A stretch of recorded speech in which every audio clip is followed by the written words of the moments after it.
एक खटोला जेल के भीतर, एक खटोला जेल के बाहर, बाहरी वाले पे शूटर बैठे, भीतर ले पे बैठा यार।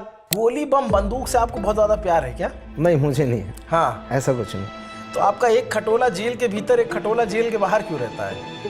क्या आप पे आरोप है कि आप अपने गानों से गन कल्चर को बढ़ावा देते हैं और इसीलिए सरकार ने आपके 6 गाने यूट्यूब से हटवाए हैं। किसी भी चीज़ ने अगर ऑडियंस पसंद करने लग रही है, सीधी सी बात है, तो वो फिर करना कलाकार की एक मजबूरी हो जाए। अब मेरे 200 मिलियन के गाने हैं जो 200 मिलियन, हाँ 200 300 मिलियन के गाने उड़ाए गए हैं, जो उड़े हैं अभी। तो आपने आरोप लगाया कि कोई है जो आपसे पुरानी दुश्मनी निकाल के आपके गानों को बैन करवा रहा है, जबकि और भी सिंगर्स ने ऐसे गाने गाए हैं, उनको नहीं हटाए गए। खुद उसने भी गाए हैं। किसने? जो भी है वहाँ पे जो बैठे हैं कलाकार, आर्टिस्ट है, मैं नाम नहीं लेना चाहता। गजेंद्र फोगाट की बात कर रहे हैं आप? जो भी आप समझे, अगर गन कल्चर को बढ़ावा देने वाली चीजें रोकनी है तो मैं साथ हूँ, करो उसको, सफाया करो। मेरे कम से कम ऑल ओवर मिला के 1000 गाने और पड़े हैं बदमाशी के, उनको भी हटाओ। क्यों किया गया आपको टारगेट ऐसा? आपको क्यों लगता है कि मेरा है उनके साथ, मेरा नहीं बनती। आपकी नहीं बनती? हाँ। तो वो सरकार में किसी ओहदे पे है? हाँ, मैं ये देख रहा हूँ कि आपकी तस्वीर मुख्यमंत्री जी के साथ में है, ऑनरेबल चीफ मिनिस्टर, तो आपकी तो काफ़ी नज़दीकी दिखाई दे रही है। और आपका एक गाना भी मैंने सुना, उसमें आपने लिखा हुआ है कि भारत का हर बंदा बोले बीजेपी को वोट करो, सही भविष्य चाहिए तो मोदी को सपोर्ट करो। ये जो आप तस्वीरें जो बता रहे हो, इन लोगों को इतना टाइम नहीं है कि वो। आप अक्सर कंट्रोवर्सी में क्यों फंस जाते हैं? एक बार आपको व्हाट्सएप पे धमकी मिली जान से मारने की किसी अनजान शख्स के, ये तो लगभग कलाकारों को मिलती रहती है। फिर एक बार जो है ब्लैकमेल करने का आरोप लगा आपके ऊपर और एक महिला ने जो है केस दर्ज करवा दिया था आपके ऊपर। कॉमेडियन विश्वास चौहान पर गोली चलाने का आरोप लगा आप पे। विश्वास चौहान, राजनीति में भी जाने का विचार है क्या? 15 अगस्त 2024 को आपने लिखा, आप लोगों के प्यार और आशीर्वाद से राजनीति और सिनेमा दोनों ही क्षेत्र में कुछ बड़ा करने वाला हूँ। हाँ, उस वक्त मेरा मन था चुनाव लड़ने का। टिकट नहीं मिला? टिकट अब मेरे को जिसने बुलाया प्यार से, मैं उसी के पास चला गया। मेरा कोई पार्टी विशेष से कोई ज़्यादा आपकी है। एक फोटो राहुल गांधी के साथ भी है, कैसे व्यक्ति लगे? थोड़ा सा ठीक व्यक्ति है वो। तेरी झांकी के माँ गोला मारूं मैं, बांट गोफिया सणका। हरियाणा इंडस्ट्री की जो सबसे पहली हिट स्टार जिनको बाहर लोग ज्यादा जानने लग गए, वो सपना चौधरी के जरिए लोगों ने हरियाणा के गानों को खूब सुना। बिल्कुल, सपना मतलब बहुत अच्छा नेचर है उनका। मैं हरियाणा के कुछ गाने सुनता हूँ, आजकल जातिगत गाने खूब बन रहे हैं हरियाणा में। कुछ लोग करते हैं, लेकिन मैंने भाई साहब जो मेरे पास गाना लेके आया ना, मैंने उसका गाना गाया। क्या मासूम शर्मा भोजपुरी गाने गा सकते हैं या कोलैब कर सकते हैं? देखिए, मेरे को भोजपुरी आती नहीं, कोशिश कर सकते हैं। एक यूजर ने पूछा है कि क्या आगे भी गैंगस्टर वाले सॉन्ग बनाएंगे? देखिए, brought to you by New India Assurance. Online धोखाधड़ी से बचना अब आसान। अपनाइए न्यू इंडिया की my cyber policy. New India Assurance Bharat की प्रमुख मल्टीनेशनल जनरल इंश्योरेंस कंपनी, अब व्हाट्सएप पर भी उपलब्ध। जब से राष्ट्र की कल्पना आई तो राष्ट्रवाद को विद्वानों ने एक बहुत मजबूत चीज बताई, लेकिन उसके बाद कुछ विद्वानों ने कहा कि धर्म है जो उससे भी आगे और उससे भी ज्यादा मजबूती देता है। लेकिन समय के साथ विद्वानों को यह भी पता चला और कुछ ने दावा किया कि धर्म और राष्ट्रवाद से इतर भाषा एक ऐसी चीज है जो आपस में लोगों को जोड़ती है, सभ्यताओं और संस्कृतियों को पोषित करती है। तो भाषा की मजबूती अलग स्तर पर है। भाषा सभ्यता के क्रम में जब आगे बढ़ी तो सुरों में पिरोई गई और सुरों के साथ तय हुआ कि संगीत के कुछ नए माध्यम तैयार किए जाएंगे। बॉलीवुड को अपार सफलता मिली, साउथ की सिनेमा को अलग सफलता मिली, लेकिन फिर बारी आई कुछ रीजनल्स भाषाओं की जिनकी रेंज बहुत ज़्यादा नहीं थी, लेकिन उनको उनकी भाषा के गानों ने बहुत दूर तक प्रसारित किया। उसमें से एक भोजपुरी, पंजाबी और अब हाल फिलहाल में हरियाणवी गानों का एक अलग सा जोर, एक अलग सा क्रेज हमें देखने को मिलता है। और वो क्रेज तब और बढ़ जाता है जब उसके साथ नए नए सिंगर्स जुड़ते जाते हैं। अब कोई ऐसा फंक्शन नहीं होता जिसमें हरियाणवी गाने ना बजें, आमतौर पे उत्तर भारत के इलाकों में हम देख रहे हैं।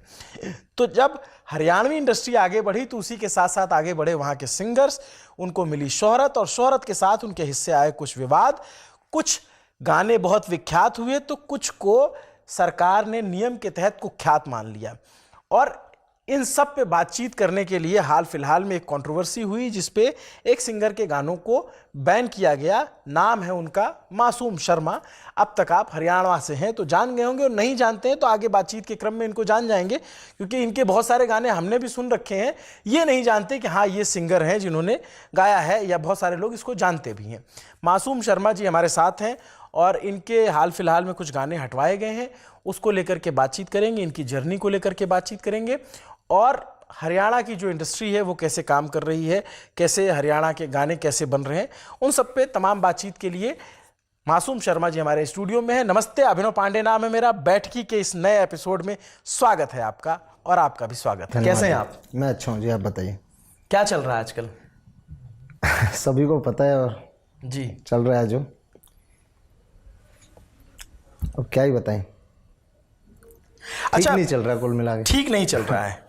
ठीक है, तो बारी बारी से ठीक और ना ठीक सब पे आ जाएंगे जी। आप जो है हरियाणा के जींद के रहने वाले हैं जी। तो जैसे बाहर के लोग हैं, जो आप जब जाते हैं, हरियाणा के लोग तो आपको बहुत अच्छे से जान गए। बाहर आपका जो सबसे ज़्यादा पॉपुलर गाना हुआ, कौन सा गाना था जिसने आपको सीमाओं के परे ले गया, और उसको आपको यूपी में भी गए या फिर किसी दूसरे देश में भी गए तो लोग ज़्यादा प्यार मिलने लगा? शुरुआत से ही ये लगा लो, मेरा कोठे चढ़ ललकारूं एक गाना आया था शुरुआत में। ये बात है 2012 या 13 के आसपास, 12 की। तो उस टाइम उसी गीत ने मेरा एकदम ग्राफ इतना बढ़ा दिया था कि मतलब, हालांकि मेरे को लोग कम जानते थे कि ये गाना किसका है किसका नहीं, लेकिन गाना बहुत पॉपुलर हो गया था वो। धीरे धीरे फिर फोक गाने और आते रहे, धीरे धीरे चलता रहा। फिर ट्रेंड कुछ चेंज करने की कोशिश की मैंने भी। फिर मैं रागनी 1-2 फ्यूज़न किया मैंने, दादा लक्ष्मी चंद जी की छड़िया, मैंने रागनी उसको किया फ्यूज़न, वो बहुत पसंद की गई। उसके बाद एक राइटर हैं हमारे हरियाणा के बहुत ही अच्छे बेहतरीन, केपी कुंडू मेरे संपर्क में आए। वो मुंबई रहता था, मुंबई में वो ट्रांसपोर्ट में काम करता था। तो उसके कुछ एक गीत मेरे पास आए। विकास रजाना मेरा भाई है छोटा, उसके थ्रू तो चीज़ें फिर टेस्ट चेंज हुआ। फिर बैठा बड़द का दिल लात मार के ठाया ना करते, बहुत पॉपुलर हुई। वैसे बिना ही म्यूज़िक के हमने वो गाया था। उसके बाद धीरे धीरे चेंज करते गए। अब जो ये दौर चल रहा है, इस दौर में बदमाशी के गाने जो हैं ज़्यादा ट्रेंड कर रहे हैं। मेरे नहीं, सभी आर्टिस्ट के बदमाशी के। हालांकि एक फीलिंग होती है हर आदमी की, हाँ भाई, कि मैं अपनी भावनाओं को कैसे व्यक्त करूं। गोली बम बंदूक से आपको बहुत ज़्यादा प्यार है क्या? नहीं, मुझे नहीं है। हाँ, ऐसा कुछ नहीं। तो आपका एक खटोला जेल के भीतर, एक खटोला जेल के बाहर क्यों रहता है? वो एक लड़का है मेरे पास, यूपी से है, हाँ, मेरठ से, अमर कर्नावल, बहुत अच्छा राइटर है और बहुत ही कम समय में उसने बहुत अच्छे गाने दिए। वो उसका नेचर है थोड़ा अग्रेसिव, लेकिन लिखता बड़ा कमाल है। जब भी वो लिखता है तो सुनाता है तो मन कर ही जाता है कि चलो इसको रिकॉर्ड करते हैं। तो इसी वजह से बस करते हैं, और वैसा कुछ नहीं है कि अभी प्यार है। उससे पहले मैं 4 साल पहले मैंने कोई भी बदमाशी का कोई गाना मैंने रिकॉर्ड नहीं किया था। मेरा पहला बदमाशी का गाना आया था ट्यूशन दे बदमाशी का 2 नंबरी। नहीं, वो बहुत बाद की बात है। 2 नंबरी, बदनाम गाबरू, ये दो गाने मेरे बदमाशी के पहले आए थे। उससे पहले ये गाने के बोल क्या है बदनाम गाबरू के? वो है कि एरिया में हो रहा बदनाम गाबरू, ओले सोले करे सारे काम गाबरू, रखे पूरी टोर फोर, तेरा माच रहा से शोर, तू होके घना कुड़त्या ते बाहर चाल से, आले थाने रह तहसील, कुछ ऐसी है उसमें। और जब मैंने ये गाना रिकॉर्ड किया था, मैं ज़बरदस्ती बच्चों ने, टीम ने करवा लिया मेरे से, तो मैं इन गानों को, दोनों गानों को लेके मैं 2-4 कंपनियों में गया, भेजे मैंने, मतलब। तो एक कंपनी हमारे जुलाना में ही होती थी, सैजल एंटरटेनमेंट, मैंने उसके पास, उन्होंने बुला लिया। हमारे जुलाना और ब्राह्मणवास गांव में मेरा 1-2 किलोमीटर का ही फ़र्क है, आप तो गए हो। जुलाना ब्राह्मणवास गांव, आपके गांव में घुसते ही तालाब पड़ता है। हाँ। तो वहाँ पे एक फंक्शन कर रखा था उन्होंने, उस फंक्शन में सभी आर्टिस्ट बुला रखे थे, मेरे को भी बुला लिया। तो बोले दादा यार एक आध गाना दे दो आपका। मैंने कहा यार ये 2 गाने मेरे आप ले लो, और ये अभी किए। तो बोला नहीं यार दादा, बदमाशी के गाने तो फलाना आर्टिस्ट के चल रहे हैं, फलाने के चल रहे हैं, आपके बदमाशी के गाने नहीं चलेंगे। क्योंकि मैं खुद ही बदमाशी ने, मैंने खुद कदे भी यूँ नहीं कहा कि भाई बदमाशी के गाने होने चाहिए फलाना दिखना। तो उनको जो मतलब हाइप मिली जब वो उन गानों को, उन्होंने मना कर दिया, दूसरी कंपनी को दिए मैंने वो। उनको हाइप मिलने के बाद फिर मेरे पास काम ही इस तरीके का आने लगा, मेरे पास और काम ही नहीं आया। इसीलिए आप पे आरोप है। मैं आपके बाकी शुरुआती करियर, आपके गांव, पढ़ाई लिखाई सब पे आऊँगा, लेकिन मौजूदा जो विवाद है उस पे आते हैं। इसीलिए आप पे आरोप है कि आप अपने गानों से गन कल्चर को बढ़ावा देते हैं, और इसीलिए सरकार ने आपके 6 गाने यूट्यूब से हटवाए हैं। उसमें जो गाने हैं, आपका एक खटोला 2 हटवा दिया, एक 60 मुकदमे हटवा दिए, और मैं देख रहा था ऐसे, और आपके 2 दादा हटवाया है, ट्यूशन बदमाशी का हटवाया, 4-5 का पिस्टल हटवाया है। जी। तो क्यों गाते हैं ऐसे गाने जो सरकार को नहीं पसंद आते हैं, या फिर उसका समाज पे बुरा असर जा रहा है? देखिए, कंपटीशन के दौर में जो हर आर्टिस्ट का एक ये रवैया कि यार मैं कुछ अच्छा करूं, मैं कुछ अच्छा करूं। मैं अब किसी भी चीज़ ने अगर ऑडियंस पसंद कर लग रही है, सीधी सी बात है, ऑडियंस किसी चीज़ ने पसंद कर लग रही है, मतलब लोग सुनते हैं जिस चीज़ को, और जिस चीज़ के बगैर फिर ब्याह शादियाँ नहीं सजती, तो वो फिर करना कलाकार की एक मजबूरी हो जाओ। मैंने अच्छे अच्छे गाने भी गाए हैं, मैंने बहुत अच्छे अच्छे गाने गाए हैं जिनको तो इनको आप अच्छा गाना नहीं मानते? नहीं मानता, बिल्कुल नहीं मानता। अच्छा, नहीं मानता, क्योंकि देखो कमर्शियली हमें काम करना पड़ता है, हमारी रोजी रोटी इसी से चलती है जी। ठीक है। और सरकार की बात पे तो बाद में आएंगे, खैर जब भी आप उस क्वेश्चन पे आएंगे, लेकिन हमारी रोजी रोटी इससे चलती है। तो अच्छे गाने जो बनाते हैं उन पे व्यूवरशिप जो है बहुत बहुत कम होती है, उन पे व्यू आते ही नहीं। और इस तरह के गानों पे व्यूज आते हैं? बिल्कुल। कैसे? अब मेरे 200 मिलियन के गाने हैं जो 200 मिलियन? हाँ, 200 300 मिलियन के गाने उड़ाए गए हैं, जो उड़े हैं अभी। अब ट्यूशन बदमाशी का जो गाना था मेरा, मेरे ख्याल से 200 मिलियन से काफ़ी ऊपर था। अभी 3 महीने पहले 60 मुकदमे आया था, वो 100 मिलियन होने वाला था। तो बहुत सारे गाने थे। अब मैंने शिव तांडव गाया, जटाटवी गल जल प्रवाह पावित स्थले गले लंबे लंबितम, उसको मैंने पूरा बहुत अच्छे से गाया। आप देखना कभी, आप अकेले में, मतलब टाइम लगा के। अब उस पे मुश्किल से 2-2.5 लाख व्यू हैं, ठीक है। मैंने उसको अपने चैनल पे रिलीज किया था। तो अब उस चीज़ को, उन चीज़ों को मैं करता रहता हूँ बीच बीच में। मेरा एक गाना है, आप ब्याला एक करके एक गाना है मेरा, पंडित लक्ष्मी चंद जी की रागनी है वो, शाही लक्कड़ आ रहे के किस्से से। आप उस रागनी ने देखियो भाई साहब कि आपने नू लगा कि हाँ क्या इतना अच्छा शूट किया है, इतना बढ़िया इसका म्यूज़िक है, लेकिन वो नहीं चला। तो हमारी तकलीफ़ भी समझो कि हम जो काम कर रहा, हमारी मजबूरी लगा लो, ऑडियंस की मजबूरी लगा लो, ये मने करना पड़े। इसका मतलब आप ये, जैसे तमाम कलाकार होते हैं, ये कहते हैं कि हम वो करते हैं जो समाज चाहता है, या फिर जो लोग जिसको पसंद कर रहे हैं। या ये भी तो हो सकता है कि आप कुछ एक अलग ट्रेंड सेट कर दो और उसको लोग पसंद करने लग जाएं। अभी तो जैसे हरियाणा, और खास करके हरियाणा पंजाब के सिंगर्स पे ये आरोप लगते रहे हैं कि वो गन कल्चर को बहुत बढ़ावा दे रहे हैं, जिसके बड़े दुष्परिणाम भी जमीन। अब एक बात बताओ, आप विवेक से सोचने की बात है। पिछले टाइम में जितनी भी फिल्में आई जी, पुष्पा है, RRR है, और जितनी भी सारी फिल्में आई हैं, पिछले दौर में चले जाइए आप, खलनायक वास्तव जैसी मूवी आई है, कितनी, कोई एक फिल्म ऐसी बता दीजिए जिसमें एक हीरो एक विलन ना हो जी, ठीक है। 500 लोगों को मार दिया जाता है, नेताओं के जो है, नेताओं को पीटा जाता है, मंत्रियों की लड़कियों को उठा लिया जाता है, पुलिस अधिकारियों को पीटा जाता है। अब वो जो चीज़ें दिखाते हैं, मार काट दिखाते हैं, वो बड़े कलाकार जब करते हैं, वो जब तो ठीक है, वो कोई रीजनल आर्टिस्ट वो कर रहा है कि अपना एक धरातल से उठ के एक, हालांकि सिनेमा तो अब तक हमारा हरियाणवी का डेवलप हुआ ही नहीं है। अभी तो हम म्यूज़िक इंडस्ट्री पे काम कर रहे हैं बस, और म्यूज़िक इंडस्ट्री परमात्मा की दया से हमारी एकदम बूम पे आज के दिन पूरे हिंदुस्तान में। आप उसी को रोक रहे हो। म्यूज़िक इंडस्ट्री के बाद सिनेमा उठता है, पंजाब में भी ऐसा ही हो ना। जी। पहले म्यूज़िक इंडस्ट्री उठी, डेवलप हुई, स्टार पैदा हुए इंडस्ट्री में, उसके बाद धीरे धीरे सिनेमा डेवलप हुआ। सिनेमा से हम अब 3-4 मिनट के गाने में कितना मतलब एक वो कहते हैं कि किसी को क्या समझाएंगे, वो एक एंटरटेनमेंट ही होता है ना। जब सिनेमा उठेगा, अच्छे अच्छे मुद्दे उठेंगे, डेवलप होंगी चीज़ें। तो आपने एक फेसबुक लाइव भी किया और आप इंस्टाग्राम पे भी आया जब आपके गाने हटाए गए, और आपने आरोप लगाया कि कोई है जो आपसे पुरानी दुश्मनी निकाल के आपके गानों को बैन करवा रहा है, जबकि और भी सिंगर्स ने ऐसे गाने गाए हैं, उनको नहीं हटाए गए। खुद उसने भी गाए हैं। किसने?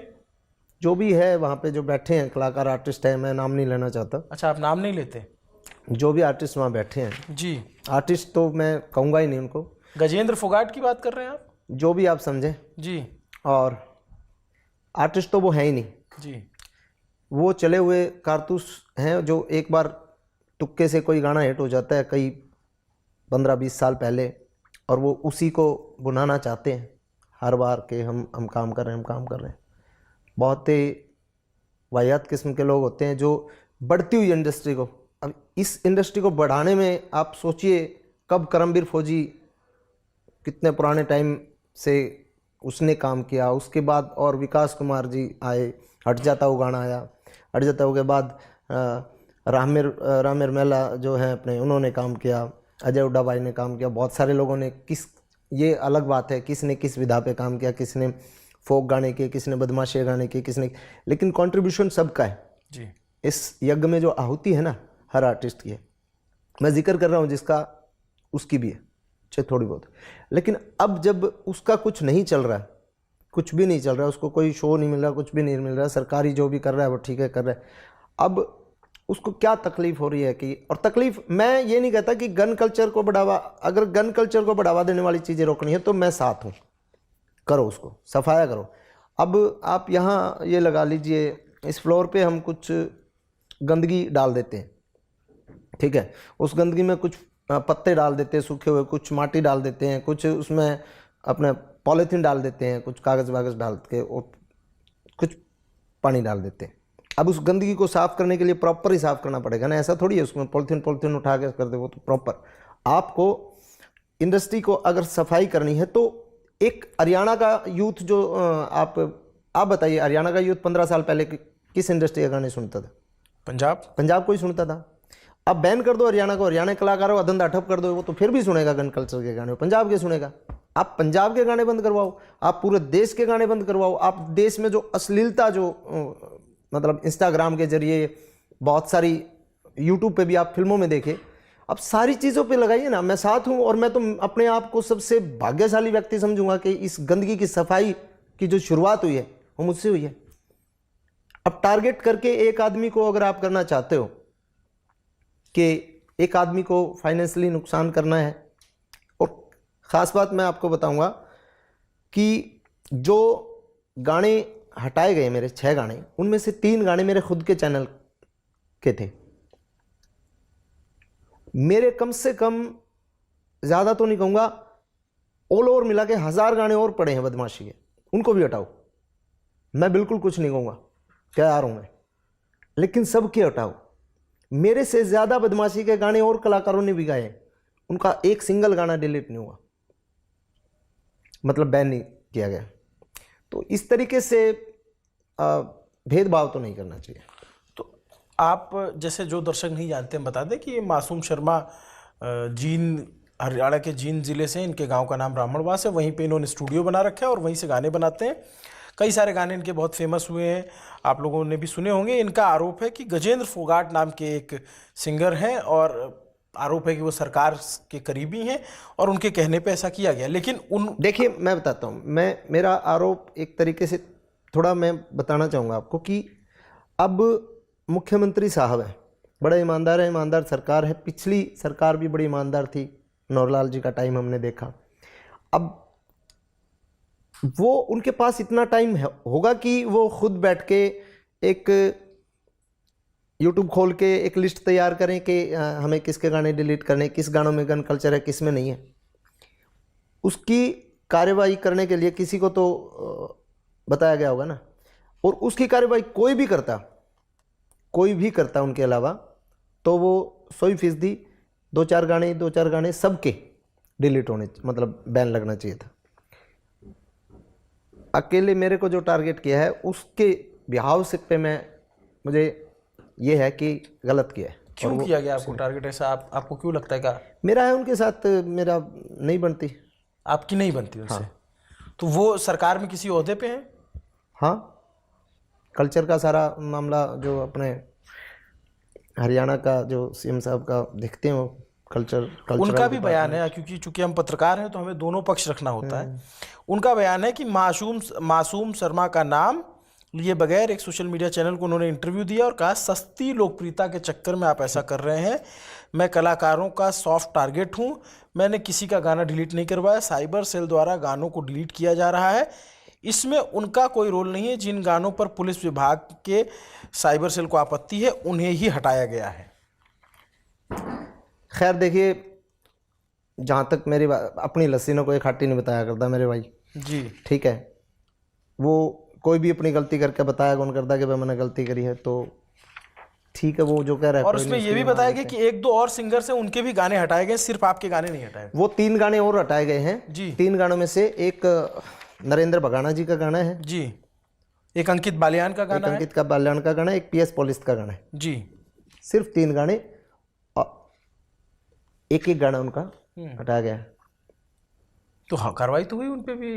तो कार्रवाई उन पे क्यों नहीं हुई? जो सरकार में बैठे हैं, खुद जो बंदा OSD कहलाता है अपने आप को, उसका खुद का गाना है कि तड़के पावेगी छोटे तेरी लाश नहर में, वो क्यों नहीं डिलीट हुआ? अभी भी पड़ा है। और दूसरी बात, और ऐसे आर्टिस्ट हैं जो सरकार के मतलब इतने नज़दीक हैं कि भाई शायद उनको डर लगा होगा जिस भी अधिकारी ने कार्रवाई की है कि भाई अगर इस पर कार्रवाई होगी तो कदे CM साहब नाराज ना हो जाए। नहीं तो आपकी तो मैं तस्वीरें देख रहा हूँ और आपने तो गाना ही लिख रखा है। मैं ये देख रहा हूँ कि आपकी तस्वीर मुख्यमंत्री जी के साथ में है, ऑनरेबल चीफ मिनिस्टर। आपकी तस्वीर प्रिंसिपल सेक्रेटरी जो चीफ मिनिस्टर हरियाणा के उनके साथ है, जो बीजेपी के सांसद रहे फिल वक्त विधायक मंत्री हैं अरविंद शर्मा जी के साथ है, भजन लाल शर्मा जी के साथ आपकी तस्वीर। तो आपकी तो काफ़ी नज़दीकी दिखाई दे रही है। और आपका एक गाना भी मैंने सुना, उसमें आपने लिखा हुआ है कि गाने के बोल कुछ ऐसे हैं, भारत का हर बंदा बोले बीजेपी को वोट करो, सही भविष्य चाहिए तो मोदी को सपोर्ट करो। तो आप तो इतने सरकार के करीबी आपकी तस्वीरों से और लाइनों से पता चल रहा है। दिक्कत यही तो है कि ये जो आप तस्वीरें जो बता रहे हो, इन लोगों को इतना टाइम नहीं है कि वो मतलब वेरीफाई करें क्या चीज़ गलत है क्या ठीक है जी। इन्होंने जिम्मेवारी लगाई, जिम्मेवारी के में उस आदमी ने मेरे से मैं भी एक जो जेलसी होती है वो निकाल दी और 1-2-3 गाने और ये डाल दिए कि भाई इस वजह से ये ना लगे कि मासूम के ही सारे गाने। और आपके पीछे जो मैं देख रहा हूँ कुलबीर धनौदा जो केडी हैं, बिंद्र धनौदा हैं, मिड्ढुल हैं, सोनिका सिंह, अजय हुड्डा, इन सब ने आपके समर्थन में बयान दिया। तो क्या आप एक मोर्चा तैयार कर रहे हो? मोर्चा नहीं, आप सोचिए हर आर्टिस्ट, अब मैं इनमें बहुत सारे 1-2 कलाकार और ऐसे होंगे जिनके मेरी शायद बात ही नहीं हुई वो कभी, लेकिन जब सब लोग समर्थन कर रहे हैं तो उनको पता है कि एक आदमी को टारगेट किया गया है।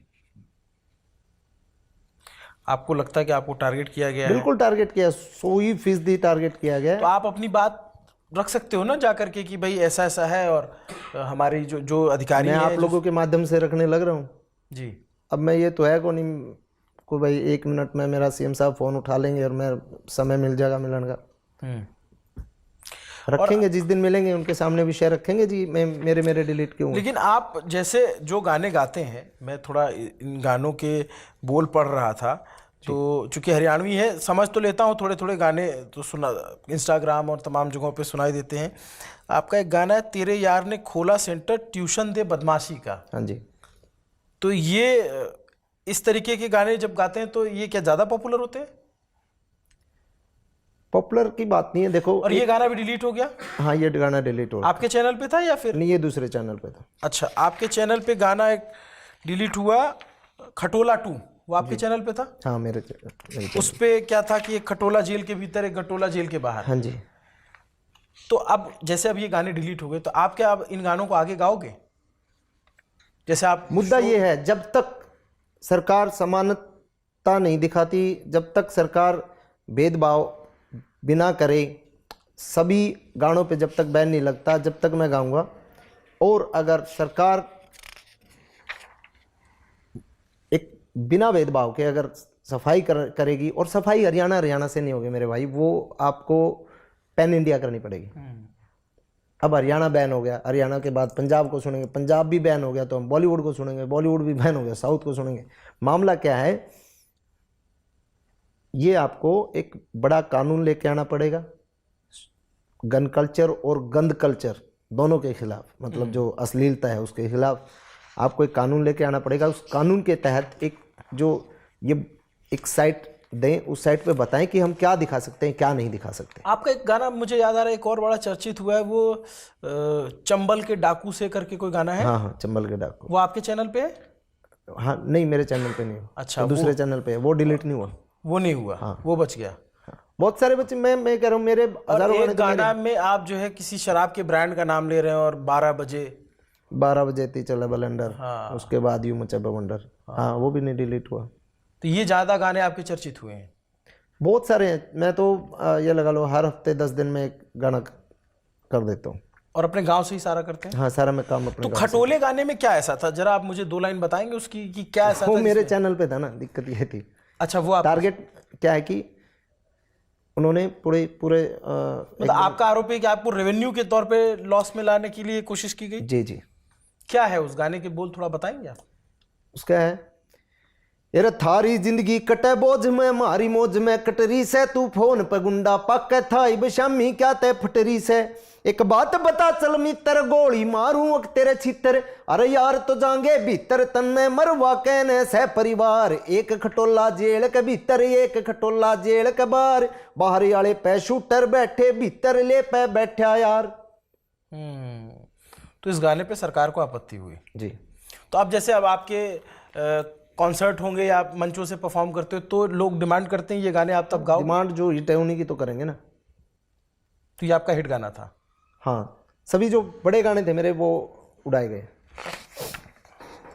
चलिए, ये तो हो गई हालिया कंट्रोवर्सी की बात। क्योंकि अब आप हरियाणा के इतने चर्चित सिंगर हैं और आपके बड़े चाहने वाले हैं, तो वो आपके बारे में और बहुत कुछ जानना चाहते हैं। तो आपने पढ़ाई जो है वो बैचलर्स किया लक्ष्मी चंद यूनिवर्सिटी, पहला बैच आपका था। हाँ, और डिग्री पूरी होने में आपको 5-6 साल लग गए। ऐसा क्या हुआ 5-6 साल लगे? ऐसा क्या है, हमारा बैच, पूरा बैच जो है ना, वो मतलब जो हमारा 3 साल का कोर्स था, बैचलर डिग्री हमारी जो 3 साल की थी, उसको इतना लंबा खींच दिया कि कभी तो हमारा इंटीग्रेटेड कैंपस होता था GTIS, उसके बाद फिर उसको MDU में डाल दिया।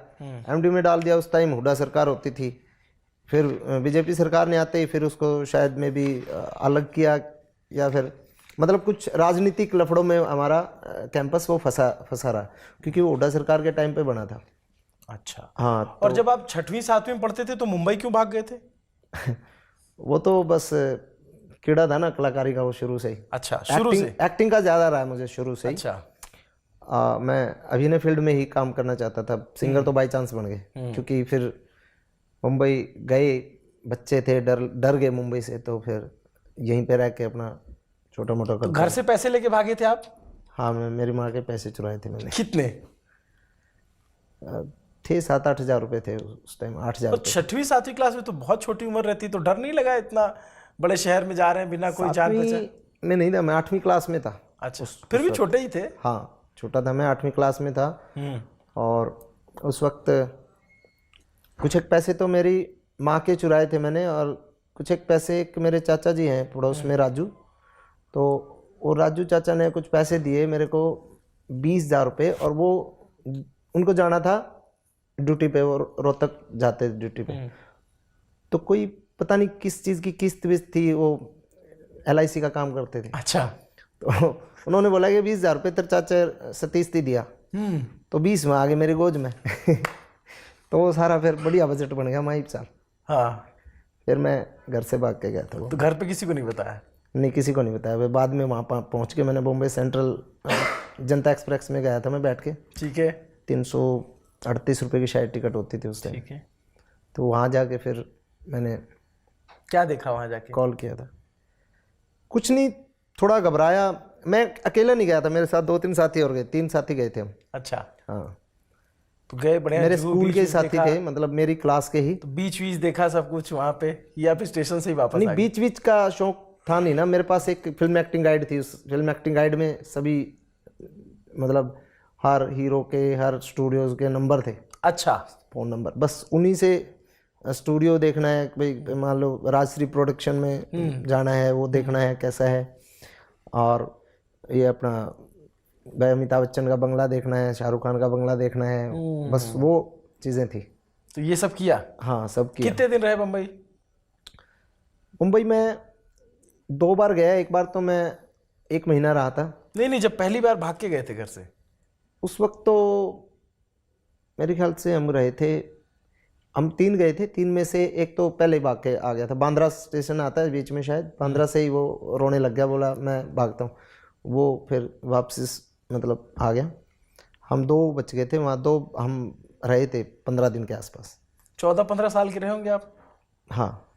तो घर वाले से फोन पे बातचीत कैसे हो रही थी? घर वालों से बातचीत हो गई थी, अगले ही दिन मेरी घर वालों से बातचीत हो गई थी। तो घर वाले चिंतित इसलिए नहीं थे कि हमारे गांव की एक महिला है, उनके भाई हैं, रामफल नाम होता था उनका, है मतलब।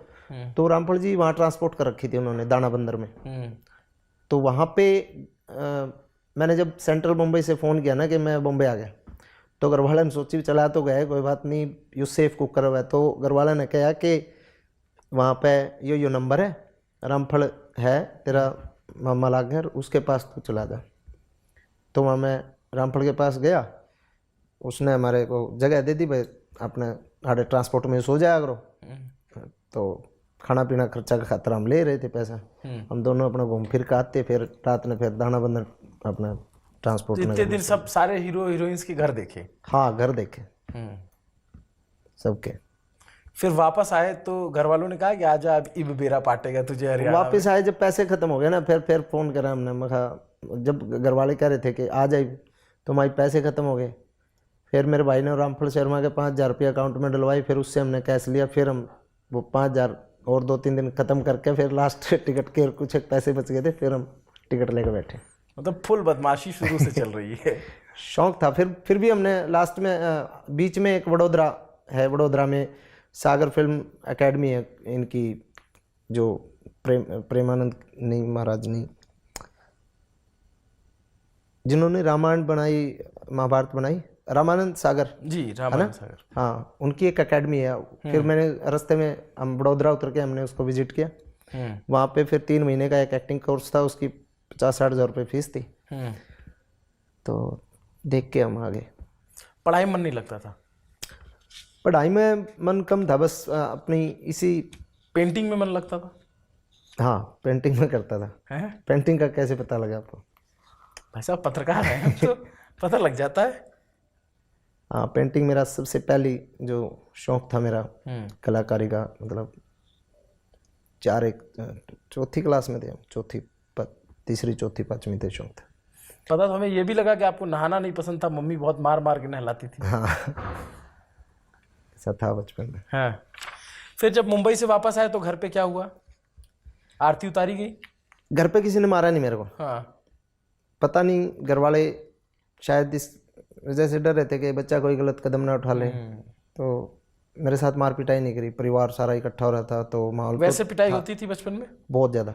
अच्छा। हाँ, मेरे भाई और मम्मी मारते थे, पापा ने कभी नहीं मारा। और आपके भाई जो है स्प्लेंडर खरीद के लाए थे, आपको हायाबुसा चाहिए थी? हाँ, स्प्लेंडर थी, हाँ शायद हायाबुसा मैंने उसको बनवा लिया था। फिर बनवा लिया था? हाँ, उसको वो एक हमारे रोहतक में मॉडिफिकेशन करता था, STV या SVT करके कुछ था उसका नाम। उसको फिर मैंने 15,000 रुपये में बात की मैंने उससे, उसको फिर मैंने हायाबुसा बनवा लिया। स्प्लेंडर नहीं थी, पल्सर थी, वाइट कलर की। अच्छा। हाँ, वाइट नहीं, मतलब वो सिल्वर ग्रे कलर की। उसके बाद उसको बनवा लिया। तो गाड़ियों का शौक है? गाड़ियों का शौक था, अभी पिछले 2-3 साल से थोड़ा कम हुआ है। अच्छा। कौन कौन सी गाड़ियाँ रखते हैं आप? मेरी फेवरेट गाड़ी है गोरखा गोरखा फोर्स। चलाने में मज़ा आता है, ऑफ रोडिंग का। अच्छा एक बात बताइए मासूम जी, आप जो है, मैं आपके कुछ पोस्ट भी पढ़ रहा था और वो भी देख रहा था, आप अक्सर कंट्रोवर्सी में क्यों फंस जाते हैं? एक बार आपको व्हाट्सएप पे धमकी मिली जान से मारने की किसी अनजान शख्स के, ये तो लगभग कलाकारों को मिलती रहती है। फिर एक बार जो है ब्लैकमेल करने का आरोप लगा आपके ऊपर और एक महिला ने जो है केस दर्ज करवा दिया था आपके ऊपर। वो हमारे परिवार का ही मुद्दा था। वो हमारे परिवार का कोई आपसी मामला था वो। उसमें फिर कोई एक बाहर का बंदा था, एक पहाड़ी था कोई, तो वो हालांकि सब रफा दफा हो गया था। हो गया केस खत्म, अभी चल रहा है? हाँ नहीं, खत्म हो गया था। कॉमेडियन विश्वास चौहान पर गोली चलाने का आरोप लगा आप पे विश्वास चौहान 2022 में। हाँ हुआ था, हमारा झगड़ा हुआ था, लेकिन इतना बड़ा नहीं हुआ था जितना बड़ा उसको बताया गया, बनाया गया। केस चल रहा है अभी? नहीं, वो हो गया था हमारा, जब भी समझौता हो गया था, दूसरे तीसरे दिन समझौता हो गया। अच्छा, हमारा झगड़ा था बस आपसी। 18 मार्च 2023 की रात आपकी गाड़ी का एक्सीडेंट हुआ, क्रेटा कार थी आपकी। हाँ जी। क्या हुआ था? बस कुछ गाड़ी में 3-4 युवक थे जिन्होंने हम पीछे गाड़ी लगा ली और हम 2 लोग थे उस वक्त। तो मैंने वो गाड़ी भगा ली, क्योंकि उस टाइम मेरे को धमकी वमकी मिल रखी थी। थोड़ा सेंसिटिव मामला था, मैं सोचा यार कुछ गलत, और उस टाइम क्रेटा गाड़ी थी ना, बुलेट प्रूफ थी, कुछ ना था, तो मैं थोड़ा सा टेंशन में भगा ली ज़्यादा, और भगाने से वो एक्सीडेंट हो गया। राजनीति में भी जाने का विचार है क्या? राजनीति का जहाँ तक, मेरे बड़े भाई जो हैं विकास आर्य ब्राह्मणवंश, वो संघ से जुड़े हुए सन 2000 से। वो संघ की क्लासेस जो होती हैं प्रथम वर्ष, वो जो होते हैं वो सारे उन्होंने कर रखे हैं। मुझे नॉलेज है नहीं संघ के बारे में, क्योंकि मैं आर्य समाज से ज़्यादा जुड़ के रहा। तो फैमिली का जो बैकग्राउंड तैयार हुआ, हालांकि मेरे पिताजी तो एक सर्विसमैन थे, गवर्नमेंट जो एम्प्लॉय थे हरियाणा रोडवेज में, रिटायरमेंट हो चुके हैं। तो मतलब नॉर्मल हमारी फैमिली थी, लेकिन भाई के थोड़े से विचार पॉलिटिकल हुए, तो पॉलिटिकल थोड़े एक्टिव हैं हम। क्या आपका मैं एक पोस्ट देख रहा हूँ कि आप अपने साथियों चाहने वालों के साथ बातचीत करके राजनीति में बहुत जल्द बड़ा फैसला लेंगे। जो साथी संघर्ष में मेरा साथ देना चाहते हैं वो अपना फ़ोन नंबर कमेंट बॉक्स में लिखें। आप लोगों के 15 अगस्त 2024 को आपने लिखा, आप लोगों के प्यार और आशीर्वाद से राजनीति और सिनेमा दोनों ही क्षेत्र में कुछ बड़ा करने वाला हूँ। हाँ, उस वक्त मेरा मन था चुनाव लड़ने का। टिकट नहीं मिला? टिकट हमारा, जो मेरे पास कई पार्टियों के ऑफर थे। मेरे पास जो लोकसभा चुनाव थे उसमें भी ऑफर था, लेकिन लोकसभा चुनाव बीजेपी पार्टी से मेरे बड़े भाई जो हैं, अब मैं थोड़ा न्यूट्रल हूँ। अब मेरे को जिसने बुलाया प्यार से, मैं उसी के पास चला गया। मेरा कोई पार्टी विशेष से कोई ज़्यादा है। एक फ़ोटो राहुल गांधी के साथ भी है, हाँ, तो भारत जोड़ो यात्रा के दौरान राहुल गांधी जी ने मेरे को, आप उस फोटो जो आपने इंस्टा से निकाली होगी, उसके दूसरे फ़ोटो आप देखोगे तो लेटर मेरे पास आया था राहुल गांधी जी के यहाँ से, तो मैं वहाँ गया था यात्रा में। और 2 बार मेरे को बुलाया राहुल जी ने, तो दोनों बार मैं यात्रा में गया। क्या बातचीत हुई थी? बस ऐसे ही कल्चर के ऊपर थोड़ी 1 मिनट बात हुई थी हमारी, फरीदाबाद जब हम मिले थे। उस वक्त तो टाइम बहुत कम था, उस टाइम बस कल्चर के ऊपर ही बात हुई थी कि कैसा है आपका म्यूज़िक इंडस्ट्री, वो सारा 1-1.5 मिनट बात हुई होगी, क्योंकि बहुत बिजी शेड्यूल था। उसके बाद एक बार गुजरात जम्बूगोड़ा में मिला था। अच्छा, हाँ, वहाँ पे थोड़ा अच्छी बात हुई थी। क्या? बस कल्चर के ऊपर ही। कैसे व्यक्ति लगे? अच्छे लगे। मतलब जिस तरीके से पोर्ट्रे किया गया वो चीज़ें मुझे लगी नहीं, थोड़ा सा ठीक व्यक्ति हैं। सोशल मीडिया पे जो दिखाया गया उससे अलग? हाँ, सोशल मीडिया से तो थोड़ा अलग होता ही है सारी चीज़ें। और ये आपसे जो चीफ मिनिस्टर जब नए बने, चीफ मिनिस्टर से मिले, ये आपको कैसे लगे? ऐसे भी मुलाकात हुई आपकी सैनी जी से अभी? अच्छा, सैनी साहब से? सैनी साहब बहुत अच्छे व्यक्ति हैं, और सैनी साहब अच्छे, एक मुझे बहुत अच्छी बात उनकी लगती है, वो हंसते रहते हैं, खुश मिजाज। मतलब जो उसका कोई दुश्मन भी होगा तो वैसे उनकी हंसी को देख के जड़ जाए, ऐसा एक वो जो खुश मिजाज जो नेचर है वो मुझे अच्छा लगता है। चलिए, आपके विवाद पे बात हुई, आपके गानों पे बात हुई। सपना चौधरी के साथ आपने खूब गाने किए। हाँ, सपना के साथ काफ़ी काम किया शुरू से ही। 2014 में या 15 में। हरियाणा इंडस्ट्री की जो सबसे पहली हिट स्टार जिनको बाहर लोग ज़्यादा जानने लग गए, वो सपना चौधरी के जरिए लोगों ने हरियाणा के गानों को खूब सुना। बिल्कुल। कैसा रहा उनके साथ आपका कामकाज का अनुभव? सपना मतलब बहुत अच्छा नेचर है उनका, बहुत अच्छे आर्टिस्ट हैं। और बड़ी बात यह है कि वो कितनी भी बड़ी स्टार हो और कितना भी छोटा आर्टिस्ट हो, बस आर्टिस्ट अच्छा होना चाहिए, उनकी कदर करती है। मैंने देखा है वो लाइटमैन वाले तक और सब क्राउड के साथ भी बहुत प्यार से हो। अच्छा नेचर है सपना जी का। एक और पहलू है जी थोड़ा इमोशनल है, आप चाहें तो जवाब दें, चाहे तो ना दें। जी। भैरव को याद करते हैं? हाँ, भैरव मेरा, मैंने मतलब अपनी ज़िंदगी में कुछ नहीं खोया। एक मतलब परिवार, परमात्मा की वजह से परिवार मेरा जब से होश संभाला है, मैंने कोई ट्रेजेडी मेरे फैमिली में मैंने देखी नहीं है। और मैं एक बार जब बच्चा था तब एक वो खोया था मैंने। हमारे यहाँ एक गौरी गाय होती थी, तो अच्छे लंबे लंबे उसके थन होते थे। और बचपन में मैं उस मतलब जब आधी छुट्टी में घर आता था तो मैं उसका दूध पी के ही चला जाता था, खाना खाता ही नहीं था। किसी भी टाइम में उसका दूध पी लेता था। उसका एक बछड़ा था, उससे बहुत प्यार था मेरे को। वो बछड़ा बीमार हो के मरा था। एक तो मतलब उस टाइम उससे एक मोहब्बत सी ये हुई थी कि भाई मतलब एक कोई अंश चला गया। उसके बाद फिर मैंने कोई जानवर पाला नहीं, कोई भी ना, किसी से कोई इतना अटैचमेंट करी। अब पीछे थोड़ा धमकियाँ वमकियाँ और थोड़ा मैंने नू लगन लगा यार, मैं कहा भाई दिक्कत है। तो एक दो सेफ्टी के लिए थोड़ा सा मैंने सोचा कि डॉग जो है एक दो साथ रहे तो कोई बुराई नहीं। उनके लिए स्पेशल मैंने गाड़ी ली ILX के उनको पीछे अपने साथ ही रखूँ, अपने हाथों से मैं खाना वगैरह दूँ। तो भैरव जो है उसको वो घर में पोटी वोटी कर देता था, तो सब बोले कि यार इसको थोड़ा सिखाओ कुछ, वो फलाना दिखड़ा। तो मेरे पास इतना टाइम था नहीं, मैंने उसको ट्रेनिंग पे भेजा था हम पटियाला। तो उसका मन नहीं लगा वहाँ पर शायद इस वजह से। और उसको मैंने बोल दिया था कि इसको इतना अच्छा ट्रेंड कर इसको कि 6 महीने लग जाओ, कोई दिक्कत नहीं है। अब उसकी कुछ फ़ीस थी मंथली, उस फीस के लालच में उसने बताया नहीं कि भाई इसका मन नहीं लग रहा, ये बीमार है। और जिस दिन लास्ट उसका दिन था उस दिन उसने बताया कि ज़्यादा बीमार है, आप आ जाओ। मैं अपने बच्चों के साथ कहीं गया हुआ था चंडीगढ़, मेरे साथ रहता है अमर, तो मैंने उसको भेजा। तो अमर को भी बहुत प्यार करता था भैरव। तो अमर के जाते ही एक बार अमर के चिप लिपटा वो और उसने अपना प्राण त्याग दिया। तो फिर मैंने कहा उसको चंडीगढ़ इसको लेके आ जाओ, उसकी डेड बॉडी वो चंडीगढ़ लेके आया। तो मैं मिला उससे, वो थोड़ा वो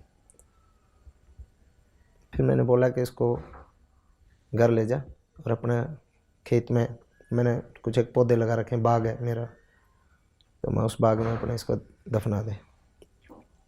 कितने साल का था? साल भर का था वो, बहुत छोटा था। 1 महीने 25 दिन का लेके आया था। मैंने उसका नाम भी मतलब वो कुंडली के अनुसार रखा था।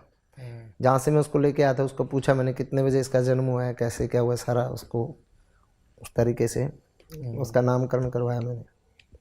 खैर मैं समझ सकता हूँ इस तकलीफ़ को, चूँकि खैर अब आखिर में मैं आपसे कुछ जो सोशल मीडिया के सवाल हैं वो पूछ लेता हूँ। लेकिन एक सवाल और जानना चाहता हूँ कि आपके पास पिस्तौल उस्तौल है क्या? हथियार लाइसेंस करा रखे हैं क्या? हाँ जी, अच्छा, सेफ्टी पर्पज से। बिल्कुल। सोशल मीडिया के एक यूज़र ने पूछा है कि क्या आगे भी गैंगस्टर वाले सॉन्ग बनाएंगे? देखिए, अगर ऐसे ही भेदभाव चलता रहा तो मैं बनाऊंगा। और अगर सरकार तरीके से अगर सफाया करेगी, सबका करेगी, सबके वो करेगी, फिर तो देखो सरकार की अच्छी पहल है और इसका हमें भी स्वागत करना चाहिए और जितने हमारे फ़ैन हैं उनको भी करना चाहिए। अनूप तेवतिया पूछ रहे हैं कि हर कलाकार, चाहे वो हनी सिंह हो या मासूम शर्मा हो, हर कोई दावा करता है कि उनकी कला समाज का प्रतिबिंब है, लेकिन जब उनसे पूछा जाता है कि वो ऐसा कंटेंट क्यों नहीं बनाते जो नैतिक या समाज के लिए सही हो, तो उनका जवाब होता है कि ये लोगों की मांग है। मेरा सवाल है कि जिस तरह कला समाज का प्रतिबिंब होती है, क्या कलाकार की ये जिम्मेदारी नहीं बनती कि वो अपनी कला से समाज को प्रभावित करे, बजाय इसके समाज उसकी कला को प्रभावित करे? बिल्कुल बनती है और उस जिम्मेवारी को भी हम बीच बीच में निभाते हैं। हालांकि उसमें हमें फाइनेंशियली कोई इतना बड़ा वो नहीं होता, लेकिन हम उसको करते हैं। मैं तो करता हूँ। मेरा बैठा बलद, एक मैं 2 लाइन सुनाता हूँ आपको। जी प्लीज़। सबने सुना होगा शायद, जो भी ऑडियंस जुड़ी हुई है। हेर बैठा बलद कदे लात मार के ठाया नहीं कर दे, और पकी फसल के जड़ में बीड़ी लाया नहीं कर दे, और गांव की छोरी बिगड़ी हो तो समझा दो, और बिगड़े माहौल में अपना काम बनाया नहीं कर दे। अरे अपनी भी तो भान पड़े से कॉलेज में, और दूसरे की न देख के फायदा ठाया नहीं कर दे। जब पाटी धोती पहरे अंडे बाबू रे, तो फैशन लान का हक बेटे का बनदानी।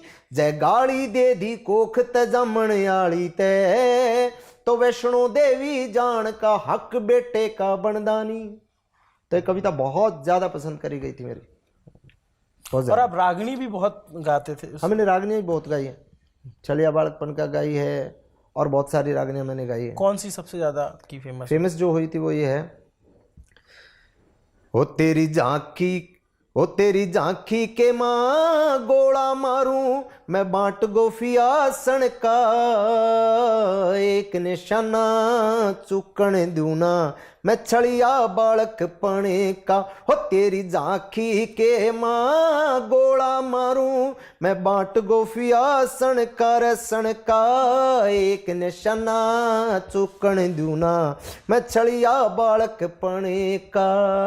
हेर काले काले केस तेरे जणू छारी घटा पटेरे पे, डूंगे ऊपर चोटी रे काली जणू लटके नाग मंडेरे पे, और घड़ी देर में नजर गई तेरे चंद्रमा से चेहरे पे। सब बातां न भूल गया इब, वो सांग करूंगा तेरे पे, हिर सांग करूंगा तेरे पे। मैं खास सपेरा तू नागण काली, खास सपेरा तू नागण काली, और जहर दिख रहा फणका, एक निशाना चुकन दूना मैं छड़िया बालक पने का। क्या बात है, कमाल गाते हैं। धन्यवाद जी। वाह। एक सवाल अभिषेक यादव पूछ रहे हैं कि क्या मासूम शर्मा भोजपुरी गाने गा सकते हैं या कोलैब कर सकते हैं? देखिए, मेरे को भोजपुरी आती नहीं जी। तो कोशिश कर सकते हैं। कृष्ण चौधरी पूछ रहे हैं हरियाणा इंडस्ट्री में आपका सबसे अच्छा दोस्त कौन है? हरियाणवी म्यूजिक इंडस्ट्री में जी। सिंगर्स में तो है मेरा सबसे अच्छा दोस्त जो है विकास कुमार। जी। विकास कुमार और राज मवर जी। दोनों ही अच्छे, मतलब बहुत अच्छी बॉन्डिंग है हमारी। और बाकी सिंगर से भी आपका सही है? हाँ, अच्छी दोस्ती है सबके साथ। राहु पूछ रहे हैं कि क्या आप गुलजार छन्नीवाला के साथ कोलैब करेंगे? मुझे कोई दिक्कत नहीं है, कभी मन बना हमारा दोनों का तो कर लेंगे। भाई है अपना, छोटा भाई है। एक यूज़र पूछ रहे हैं कि क्या कभी ऐसा हो सकता है कि एक ही गाने में मासूम शर्मा, केडी और ढांडा न्योड़ी वाला एक साथ आ जाएं? होने को कुछ भी हो सकता है। देखो, दुनिया में यह है कि मेरे को तो किसी से कोई दिक्कत नहीं है। हाँ। मुझे किसी से कोई प्रॉब्लम नहीं है। बस समाज में भाईचारा आपस का जो है ना बिगड़े। हालांकि मैं केडी भाई ते बात वही है मेरी, और सब आर्टिस्ट है तो मेरी बात होती रहे। मैं तो उन्हें क्या करूँ यार, जो है लड़ाई झगड़ा हो भी जाओ तो मेरा हो जाता है, सबके साथ हो जाता है, मैं फिर वैसा का वैसा हो जाता हूँ। मेरा सबके साथ, मेरा केडी के साथ भी झगड़ा हुआ है अच्छा। पुराने टाइम में। मेरा अजय हुड्डा के साथ झगड़ा हो रखा है, सबके साथ झगड़ा होकर हम वापस वैसे ही दोस्त हैं। यहाँ तक कि आपने कॉमेडियन का जिक्र करा विश्वास का, उसके साथ भी ठीक है मेरी अच्छी दोस्ती। एक प्रकाश हैं, वो पूछ रहे हैं कि क्या आप जो है जातिगत राजनीति के शिकार हुए हैं? और इसी सवाल के साथ मेरा एक सवाल और जो इसका सप्लीमेंट्री सवाल है, आप लोग बहुत, मैं हरियाणा के कुछ गाने सुनता हूँ, आजकल जातिगत गाने खूब बन रहे हैं हरियाणा में, जो खासकर कि पर्टिकुलर अपनी अपनी जातियों को सर्वोच्च बताने में या फिर आगे बताने में कुछ लोग करते हैं। लेकिन मैंने भाई साहब जो मेरे पास गाना लेके आया ना, मैंने उसका गाना गाया। मैंने जाटों के भी खूब गाने गाए। मैं इस तरीके से करता ही नहीं। देखो आप अगर जाति में फंसोगे ना, कलाकार की मैं नहीं मानता कि कोई जाति है जी, ठीक है, क्योंकि मेरे सुनने वाले जाट भाई भी हैं, गुज्जर भाई भी हैं, ब्राह्मण भाई भी हैं, राजपूत भाई भी हैं और सर्व समाज के लोग हैं। मतलब हर प्रकार के मेरी ऑडियंस है। अब मैं अगर जाति में फंसूंगा तो फिर जाति प्रेम होना भी ज़रूरी है। अब कोई मेरे को फंक्शन में बुलाता है, भगवान परशुराम जयंती पे मुझे बुलाता है, मुझे बहुत अच्छा लगता है, क्योंकि मैं अपना इष्ट देव मानता हूँ भगवान परशुराम जी को। मैं अपना फरसा भी अपना जो दादा का गले में रखता हूँ, मैं उनको इष्ट देव मानता हूँ। भगवान परशुराम जयंती पे कोई भी बुलाए मुझे, मैं जाता हूँ और बेझिझक, मुझे कोई प्रॉब्लम नहीं है। अब उसको कोई अगर जातिगत रूप दे के भाई भगवान परशुराम जयंती पे आप जाते हो तो आप, मैं ब्राह्मणवाद है, वैसा मेरा नहीं है। चलिए, आपने खूब समय निकाला, खूब सारी बातें की जी। दूध दही का खाना, देशा में देश हरियाणा। वैसे हरियाणा के जो है लाडले, क्योंकि लाडले इसलिए क्योंकि इनके गाने बहुत पसंद किए जाते हैं, बड़ा प्रेम मिलता है इनको। और मैंने इनके जब गाने सुने तो बहुत सारे व्यूज़ आते हैं इनके गानों पे, इंस्टाग्राम पे बहुत सारी रील्स बनती हैं। मज़ा तो खूब आता होगा जब इस तरीके से आपको। देखिए, जब चाहने वाले इतनी तादाद होती है ना चाहने वालों की, उसमें कुछ जलने वाले लोग हैं ना, जो दुश्मन होते हैं, वो भी अच्छे लगने लग जाते हैं यार। ठीक है, आपने तो क्या अपनी फैन आर्मी भी तैयार कर रखी क्या? वो आपके लिए रील बना रही है कि मासूम भाई डरेगा नहीं और ये वो? मैंने नहीं तैयार कर रखी, अपने आप ही बढ़ती जा रही है, अपने आप ही सब कुछ बोला करते हो तुम कन्हैया। ठीक है, सब उन्हीं का मामला है। परमात्मा ने जो बख्शा है, हम तो इस लायक थे भी नहीं। चलिए, लंबी बातचीत रही, आपको ये पूरी बातचीत कैसी लगी? मासूम शर्मा ने जो जवाब दिए, जो आरोप लगाए, उन पर आपका क्या सोचना है? और जो कार्रवाई हुई उस पर आपका क्या सोचना है? जो इनके ऊपर आरोप लग रहे हैं उनको जो इन्होंने जवाब दिए, ये तमाम बातें रही। और हरियाणा की बोली बड़ी मिठास वाली बोली है। आप जैसे जाएंगे, चूँकि मैं हरियाणा कवर कर चुका हूँ हरियाणा इलेक्शन के दौरान, तो बोली एकदम ऐसे खड़ी होती है, एकदम लाठी की तरह चोट करती है, लेकिन बड़ा उसका प्रेम भाव होता है। और वो आपको लगेगा कि ये मेरे से थोड़ा अकड़ के बात कर रहे हैं या फिर मुझको डांट रहे हैं क्या, लेकिन वो ऐसा करते नहीं हैं। वो आपसे प्रेम जता रहे होते हैं, क्योंकि उनकी बोली ही ऐसी है। तो उनका प्रेम जताने का तरीका थोड़ा अलग है। आपको है? हाँ, थोड़ा अलग है, थोड़ा अलग है, क्योंकि मैं आपके भी गाँव गया हूँ। मैं जब जुलाना इलेक्शन चल रहा था और वहाँ से विनेश फोगाट और कैप्टन बैरागी चुनाव लड़ रहे थे, तो मैं उनके चुनाव में भी था। तो मुझे वहाँ के लोगों से बातचीत में पता लगा कि मतलब वो सीधा जवाब भी नहीं देते, कई बार उल्टा जवाब देते हैं। हाँ। कि आप पूछोगे कुछ, हाँ, जवाब कुछ आएगा। मतलब आपने किसी से पूछा कि यार भाई साहब आप मूर्ख बना रहे हो, तो बोलेगा मंत्री थोड़े को बना देंगे तेरे को। तो वो इस तरीके से भी जवाब देते हैं लोग। तो हरियाणा का अपना खास अलग अंदाज है। और हरियाणा इंडस्ट्रीज़ के जो गाने हैं बहुत पॉपुलर हो रहे हैं। और लेकिन जो सवाल उठ रहे हैं उन सवालों को एड्रेस करना ज़रूरी है। सरकार के जो नियम बनाए गए हैं वो नियम सब पे लागू होते हैं, तो एक बार इसका कायदे से समाधान निकाला जाना चाहिए। तो बात कुछ ऐसी है, लाडले दूध दही का खाना, देशा में देश हरियाणा, और हरियाणा के बहुचर्चित गाने और उस चर्चित गानों के चर्चित सिंगर जिनसे अभी हमने बातचीत रिकॉर्ड की। बातचीत के क्रम में विवाद पे बात हुई, गानों पर बात हुई, जो उसके मुद्दे होते हैं उस पर बात हुई, इनके खिलंदड़पन पे भी खूब बातें हुई। आपको ये पूरी बातें कैसी लगी कमेंट करके ज़रूर बताइए। मासूम शर्मा के गाने आपने क्या पहले सुन रखे थे, उस पर भी अपनी राय रखिएगा। नमस्ते, अभिनव पांडे नाम है मेरा। देखते रहिए दी ललन टॉप। शुक्रिया।